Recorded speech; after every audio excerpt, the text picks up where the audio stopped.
भारत के लोग जब एसएमएस करते हैं कि हैप्पी क्रिसमस, तो मेरे दिल के छाले में दर्द हो रहा होता है।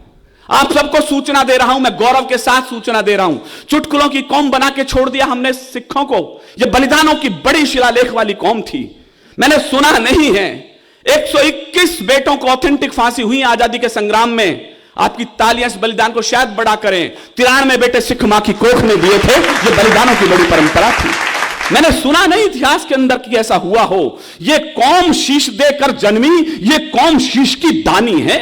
यह 7 दिन पंजाब में शोक का सप्ताह माना जाता है। धरती पे सोते हैं लोग। गुरु के 4 बेटे बलिदान हो गए। 2 बेटे सरहिंद की दीवार में जिंदा चिनवा दिए गए। जो बेटे चमकौर के दुर्ग में लड़ते लड़ते बलिदान हो गए। जब छोटे बेटे के गर्दन तक ईंट आ गई तो बड़े बेटे की आंखों में आंसू आ गए। बड़ा भाई रोने लग गया। छोटे ने कहा, बड़े भैया बलिदान के वक्त आया तो आंखों में आंसू आ गए, कायर हो, रोते क्यों हो? जो बलिदान छोटे बेटे ने बोलते समय कहा, बड़े बेटे ने जवाब दिया, मेरे रोंगटे खड़े हैं। उसने कहा, छोटे इसलिए नहीं रोता कि बलिदान का वक्त आ गया, रोता इसलिए हूं कि इस दुनिया में आया पहले मैं था और जा तू रहा है। वाह वाह। बचपन में कभी भगवा ध्वज के सामने नमस्ते सदा वत्सले बोलते समय हमने ये श्लोक बोलते समय गीत पढ़ा था।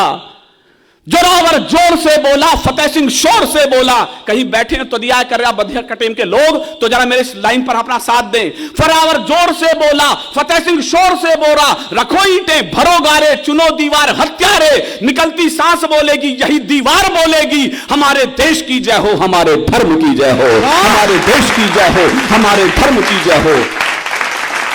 उधर चमकौर के युद्ध में अजीत सिंह जी, बाबा अजीत सिंह युद्ध में बलिदान हो चुके थे। 40 सिंह बचे थे गढ़ी के अंदर। छोटे बेटे को कलगी टांकी गुरु गोविंद सिंह जी ने। सिख परंपरा में यह तरीका है कि मां कलगी टांगती है, लेकिन मां उस दिन वहां थी नहीं। तो गुरु गोविंद सिंह जी पिता और मां के दोनों धर्म निभाए और उसे कलगी टांग के भेजा। छोटा बेटा थोड़ी देर बाद वापस लौटा। गुरु समझ गए कि शायद डर गया है। कहले कैसे आए? कहले पिताश्री प्यास लगी है, पानी पिला दो। गुरु गोविंद सिंह ने आंखों में लाल डोरे उभरे और एक ही वाक्य बोला, शर्म नहीं आती युद्ध क्षेत्र में खड़े हो, शत्रु के लहू से प्यास क्यों नहीं बुझा लेते? क्या कहने, वाह। हम बड़ी बलिदानी हैं। जब जब हम पर संकट आए, इस पगड़ी ने बलिदान दिया। गुरुओं ने मस्तक चढ़ा दिए, अपने प्राणों का दान दिया। कुछ को आरे से चिनवाया, कुछ थे रुई से जलवाए, कुछ सूली ऊपर टांक दिए, कुछ दीवारों में चिनवाए। वो गर्म तवे पर चढ़े मगर, मुझे खामोशी खल जाएगी इस बार आपकी, वो गर्म तवे पर चढ़े मगर निज सत्य पंथ से डिगे नहीं। पुरजा कट गए मगर मुगलों के आगे झुके नहीं। पुरजा कट गए मगर मुगलों के आगे झुके नहीं। पुरजा कट गए मगर मुगलों के आगे झुके नहीं।